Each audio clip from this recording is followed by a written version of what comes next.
Welcome back to my channel. Series चल रही है सॉफ्ट टेररिज्म। ठीक है, आज बात करेंगे हांगकांग के बारे में और हांगकांग और खालिस्तान में क्या सिमिलैरिटीज हैं इसके बारे में। ठीक है, एक छोटा सा इंट्रोडक्शन हांगकांग के बारे में कि हांगकांग को कब किसने लूटा और कब किसने आज़ाद किया। ठीक है, 1841 और 1842 यानी कि 1841 और 1842 में चाइनीज डायनेस्टी थी, वो वॉर हार गई ग्रेट ब्रिटेन से।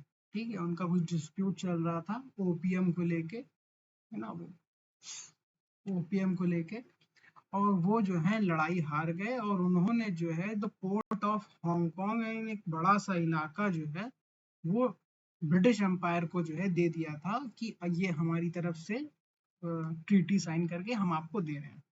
ठीक है, फिर ये सब चलता रहा और 1898 आते आते फिर से चाइना से एक लीज लिखवा ली। चाइनीज जो डायनेस्टी थी वहां पे जो रूल कर रही थी, तब तक वहां पे राजा का शासन ही था। 1898 में, 1898 में 2 साल बाकी हैं 1900 शुरू होने में। ठीक है, तो उनसे फिर एक लीज लिखवा ली 98 साल के लिए कि हम जो है हांगकांग पे शासन करते रहेंगे। 1949 आ गया और चाइना आजाद हो गया। पहले भारत आजाद हुआ 1947 में, फिर चाइना आजाद हुआ 1949 में, 1949 में। ठीक है, कम्युनिस्ट पार्टी का शासन आ गया। अब कम्युनिस्ट पार्टी ने धीरे धीरे धीरे धीरे उनको परेशान करना शुरू किया कि भाई पहले तो उन्होंने सत्ता हासिल करी और हांगकांग को इन्वेड नहीं किया, है ना। वहां पे जो ब्रिटिश लोग थे, जो ब्रिटिश सेना तैनात थी, जो ब्रिटिश सिस्टम चालू था, हाई कोर्ट, रेलवे, है ना, पूरा बिजनेस एम्पायर टाइप का जो पूरा हिसाब था, वहां पे अंग्रेज लोग रहते थे, ब्रिटिश सेना थी पूरी, वहां पे बंदूक गोला बारूद सब था उनके पास। उस पे उन्होंने हमला नहीं किया, चाइना ने। ठीक है, माओ जेडोंग ने। और लेकिन 1984 आते आते मार्गरेट थैचर जो उस समय ब्रिटिश प्राइम मिनिस्टर थे, उनको लग गया कि अब जो है लड़ाई होने वाली है, या फिर जो भी उनका समझौता रहा, उन्होंने कहा कि हम जो है धीरे धीरे जो है हांगकांग को छोड़ देंगे और चाइना उसको जो है कब्जा कर लेगा। और 1997 में इन्होंने कहा कि हमें 50 साल की अगर वादा कर दे चाइना कि हम 50 साल तक हांगकांग को और उसके सिस्टम को चेंज नहीं करेंगे। जैसे मतलब जो हाई कोर्ट चल रही है तो हाई कोर्ट चलेगी, जो पुलिस सिस्टम चला रहा है वो चलेगा, जो नागरिक रह रहे हैं अंग्रेज भी और जो वहाँ के चाइनीज लोग भी रह रहे हैं, उनको अगर परेशान नहीं करेगा चाइना तो हम इसको छोड़ने के लिए तैयार हैं 50 साल के बाद, यानी कि 2047 में, 2047 में चाइना इसको फिर से अपना भाग बना सकता है और सारे इस पे नियम कानून लगा सकता है। भाई ऐलान हो गया 1997 में। खूब सेरेमनी वेरेमनी हुई, प्रिंस चार्ल्स आए और करके जो है वहां से वो चले गए, अपना बोरिया बिस्तर लेके, अपनी सेना लेके वहां से चले गए। लेकिन वो जो कांटे थे ना ब्रिटिश अंपायर के, वो उन्होंने जो है हांगकांग में फंसा रखे थे। तो डेमोक्रेटिक वैल्यूज, है ना, freedom of speech, rule of law, है ना, डेमोक्रेसी, सबका वो चूरन जो है वो हांगकांग को चटाते रहे। और हांगकांग में बहुत ही साइजेबल क्रिश्चियन पॉपुलेशन भी है। ठीक है, जिसको चाइना के मेन लैंड वाले जो है राइस बैग कन्वर्ट्स कहते हैं, है ना, राइस क्रिश्चियंस करके कहते हैं, चढ़ाते हैं। क्योंकि चाइना ब्रिटिश अंपायर ने पहले तो लोगों को भूखा मारा पूरे इलाके में, हांगकांग को भी और चाइना के काफी बड़े इलाके, और उन लोगों को चावल दिया जो लोग क्रिश्चियन धर्म अपनाने के लिए शुरू हुए। ठीक है, तो ब्रिटिश सरकार क्रिश्चियन धर्म अपनाने वालों को परिश्रय देती थी और उनका जो है लालन पालन करती थी, इससे ये भी पता लगता है। तो चाइना वालों ने उनको राइस क्रिश्चियन कहा। ये गूगल पे अवेलेबल है, किसी को अगर शक हो रहा हो मेरी बात पे तो किसी भी बात को जो है वो गूगल कर सकता है। आजकल वैसे भी चैट जीपीटी बहुत बढ़िया से आपको चीजें एक्सप्लेन करता है। ठीक है, ये सब चलता रहा। फिर एक प्रोटेस्ट हुआ 2003 में, एक करके 2011 में, एक करके 2017 में शायद। ठीक है, अभी एक रिसेंट, किसी को अगर याद हो थोड़ा सा भी, तो 2019 में एक लॉ आया था, उसके बारे में हांगकांग वालों ने बहुत ज्यादा प्रोटेस्ट किया। ठीक है, भयंकर प्रोटेस्ट किया, मतलब आग लगा दी इधर उधर, बवाल खूब मचाया। पहले वो पीसफुल चल रहा था, भाई जब कचरने लगे चाइना वाले, मतलब चाइना ने जो है एक बात कर ली कि वहाँ की पुलिस एडमिनिस्ट्रेशन अपने हाथ में ले ली। ठीक है, उन्होंने कहा डेमोक्रेसी तुम्हारी है, तुम डेमोक्रेसी की ढोलक बजाते रहो, चुनाव कराते रहो, ये सब वो सब चलता रहेगा, लेकिन जो पुलिस रहेगी वो हमारी रहेगी।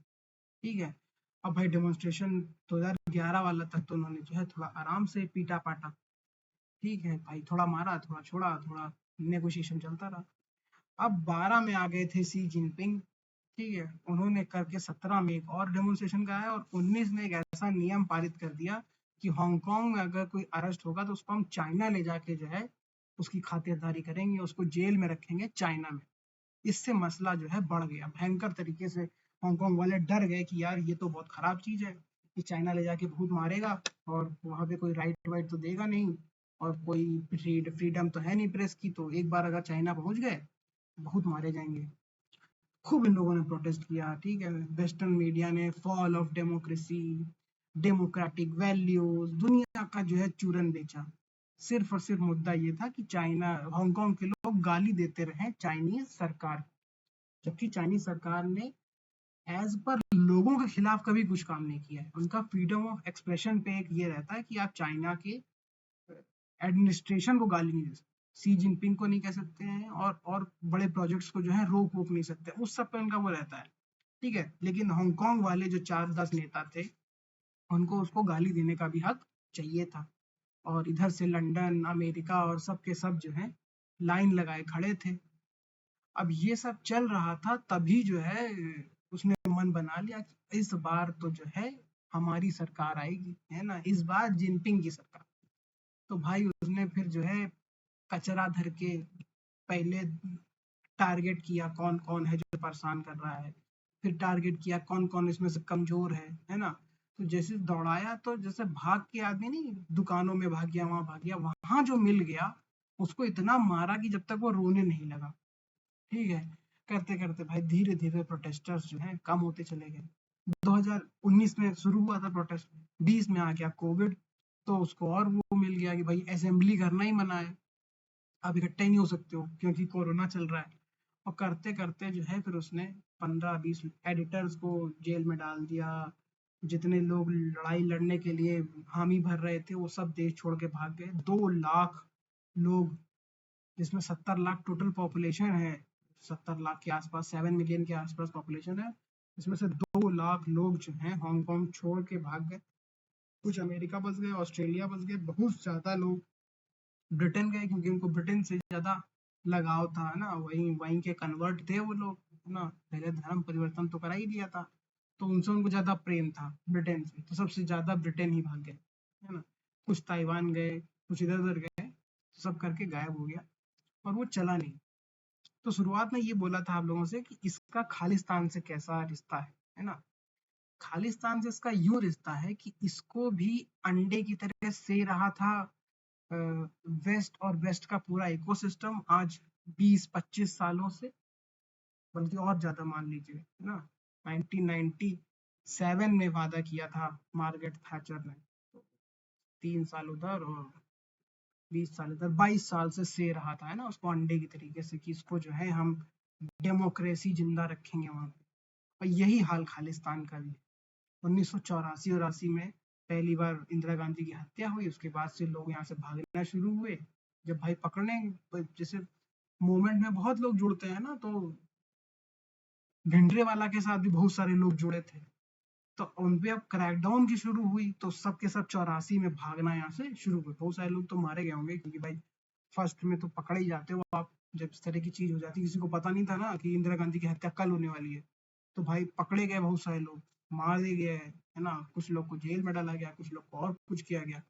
लेकिन जो नहीं हुआ वो भाग भाग के आपके पहुंच गए Canada, America, Australia, great Britain, है ना, सबसे ज्यादा ग्रेट ब्रिटेन ही पहुंचे होंगे। डेमोक्रेसी तो वहीं जिंदा है आखिर, है ना। तो अब उसको भी जो है ये लोग से रहे थे। कुछ लोगों को मरवाया पंजाब में, कुछ लोगों को बाकी जगहों पे मरवाया, क्रिमिनल्स को साथ दिया करके लेके गए खालिस्तान में, उनका एक इकोसिस्टम बनाया, उनको रहने की जगह दी। ऐसा इंटेलिजेंस एजेंसीज का मानना है, कई पॉडकास्ट मैंने देखे हैं, इस पर रिसर्च करिए, थोड़ी और जो करिए, इन लोगों को फूड स्टाम्प मिलते हैं ताकि गरीब लोगों को जो है ये लोग फूड स्टाम्प देके अपनी असेंबली में इकट्ठा कर सके। ये लोग टी शर्ट बांटते हैं, नेवर फॉरगेट 1984 राइट्स हुए थे दिल्ली में, उसके चक्कर में, ठीक है। बट ये कोई नहीं बताता है कि कॉन्सिक्वेंटली बहुत सारे हिंदुओं को भी मारा गया था पंजाब में, ठीक है। उस तरीके से भिंडरावाला ने हिंदू और पंजाबियों को आपस में लड़वाया था, हिंदुओं और सिखों को, कि बहुत सारे हिंदुओं को भी पंजाब में जो है कत्ल किया गया। बहुत इनफॉर्चुनेट है 1984 के राइट्स है। मैं किसी का मर्डर का समर्थन नहीं कर रहा हूँ, लेकिन दोनों साइडों को बताना चाहिए, उधर भी लोग मारे गए तो इधर भी लोग मारे गए, ठीक है। फिर वो लोग जो भागे उनको जो है 5 6 10 देशों ने, जो अपने आप को अंग्रेज बताते हैं, उन्होंने जो है शरण दी। तो इसी तरीके से हमको सीखना चाहिए कि कैसे हांगकांग को चाइना ने पहले चिन्हित किया, उनकी इकोनॉमिक लाइंस काटी, पता कर लिया कि कैसे कहाँ से पैसा आता है, ठीक है। फिर धीमे धीमे दबाया, धीमे धीमे दबाया, 1 साल 2 साल उसको रिलक्टेंटली दबाते रहे, तब तक जब तक वो घाव जो है उनका एकदम साफ नहीं हो गया। तो यही यहाँ पे भी करने वाला है, ठीक है। जैसे अब एक जने गए, चले गए, प्लम्बर थे बेचारे, न एक जने शायद यूके में भी चले गए, लंदन एम्बेसी में झंडा उतार रहे थे, 4 5 10 लोग पाकिस्तान में थे, वो भी निपट गए। कुछ लोग ऑस्ट्रेलिया में थे, गाली दे रहे थे भगवान राम को, उनको भी जूतों से मारा गया, उनकी कांच वांच तोड़ दिया गया कार का, है ना, ऐसे मूछों ऐसे ऐसे ताव दे के जो है गाली दे रहे थे भगवान राम को। भाई जब हरियाणा वाले लौंडों ने पकड़ लिया तो इनको कचर के एकदम जो है टेढ़ा कर दिया। तो ये सब जो है चल नहीं पाएगा, ठीक है। सरकार होपफुली लौटी आएगी 2024 में, और उसके बाद फिर इनका नंबर जो है धीमे धीमे धीमे धीमे लगाएगा, और 5 में से एक भी जो है वापस दे दे, एक्स्ट्राडिशन बोलते हैं उसको, कि आप हमारा कैदी, हमारा मुजरिम, हमारा आतंकवादी आपके यहाँ रहता है, आप उसको वापस कर दो, एक्स्ट्राडिशन बोलते हैं उसको, है ना। और एक कोई देश वापस कर दे, फिर देखो मजा, कुछ करना ही नहीं है, सारे के सारे भाग जाएंगे। जैसे हांगकांग में चाइना ने बत्ती बुझा दी डेमोक्रेसी की, है ना, उसी तरीके से बत्ती बुझ जाएगी इस खालिस्तान मूवमेंट की। और यही हाल करने वाला है मणिपुर के साथ भी। मणिपुर की लड़ाई कोई नई लड़ाई नहीं है, जानबूझ के दो लोगों को आपस में लड़वाया जा रहा है ताकि भारत में खून बहे, लोगों में एक दूसरे में आग लगा दें। अब देखिए किसका नुकसान हो रहा है, भारत का नुकसान हो रहा है। रोड को जला दिया आपने, टायर रख के जलाते हैं और रोड को एकदम चौराहे पे, वो पूरी रोड वहां की खराब हो जाती है, ठीक है। एक दूसरे को मारा, काटा, बिजनेस तो खत्म। जो बेचारा गरीब आदमी थोड़ा बहुत 10 रुपया कमाता था, उसका ठेला लूट लिया, है ना। यही तो करते हैं लोग, वो शटर काट काट के कपड़े की दुकान लूट ली, ये कर लिया वो कर लिया, तो पूरी वहाँ की इकोनॉमी बैठ गई। अब उसके आसपास भी जो लोग घूमने जा रहे थे अभी नॉर्थ ईस्ट में, अभी आपने वीडियोस अगर देखे हो ट्रैवल वीडियोस, तो लड़कियां अकेले घूमने जा रही हैं, फैमिलीज जा रही हैं, लोग वहाँ के टूटी फूटी हिंदी में बात करते हैं, यहाँ के लोग थोड़ी थोड़ी इंग्लिश में बात करने की कोशिश करते हैं। तो बड़े अच्छे से चल रहा था, पूरा नॉर्थ ईस्ट शांत था, बैम्बू बेच रहे थे, कल्चर बेच रहे थे, वहाँ पे गाना गाते थे, पोर्क खाते थे ना। नॉर्थ ईस्ट में पोर्क इज लाइक मस्ट, उनका जो है फेवरेट डिश है। और भी कुछ चीजें वो लोग खाते हैं जो लोग भारत वाले नहीं खाते हैं, मतलब मेनलैंड इंडिया कह सकते हैं शायद, बट वो लोग नहीं खाते। बट दो दुश्मनी के नाम पे कोई दुश्मनी नहीं थी, ठीक है। तो लेकिन उसको जो है कुरेद कुरेद के लोगों ने जो है आग लगाई। वही हाल खालिस्तान में किया है, वही हाल ये लोग चाहते हैं कि अभी साउथ और नॉर्थ का डिवाइड हो जाए, ठीक है। हम हिंदी नहीं बोलेंगे, हम पे हिंदी थोपी जा रही है। तो ये सारे डेमोक्रेसी के जितने चूरन है ना, ये अमेरिका और अमेरिका के 5 दोस्त मिलके सबको खिलाते रहते हैं, और उनका कोई मतलब नहीं है। ये वही लोग हैं जिन्होंने जूलियन असांजे को पटक पटक के मारा, और वो बेचारा कहाँ है, उसकी कोई वैल्यू नहीं है। क्या वो फ्रीडम ऑफ एक्सप्रेशन नहीं है, वो फ्रीडम ऑफ स्पीच नहीं है। एक और लड़का था एडवर्ड स्नोडेन, उसको पता था कि ये लोग जो है मेरे साथ यही करेंगे, तो वो सीधे उठ के भाग गया रशिया में। और उसको पता है किसी के बाप की औकात नहीं है कि वो रशिया में जाके उसको वापस ले आए। चाइना हो सकता है एक बार डर रहा था कि वो भाई चाइना वाले कहीं वापस वापस ना कर दें, है ना, अमेरिका को। तो उसने सीधे रसिया भेज दिया, और रसिया में आपको कोई नहीं, अमेरिका की माँ नहीं चलती है, मोमबत्ती बना देता है इनकी फ्रीडम ऑफ एक्सप्रेशन की। तो इसी तरीके से देश जो है दूसरे देशों में उंगली करते रहते हैं, और ये freedom of expression, justice of law, दुनिया का तेल बेचने वाले ऐसे ही आपको बेवकूफ बनाते रहेंगे। तो हांगकांग से सीख के खालिस्तान, ये मराठा आंदोलन, ये मणिपुर आंदोलन, ये भाषाओं की लड़ाई, इन सब को इसी तरीके से तोड़ मरोड़ के रख देना है, और किसी एक को भी सफल नहीं होने देना है भारत सरकार। और आप लोग इस बारे में जानिए, ये मेरा प्रयास है। थैंक यू इतना सुनने के लिए, और चैनल को प्लीज सब्सक्राइब कर लीजिए, कमेंट कर दीजिए कुछ भी जो आपको अच्छा लगे। और बहुत अच्छा लगेगा मुझे अगर आप प्लम्बर लिख देंगे तो, PLUMBER। Thank you.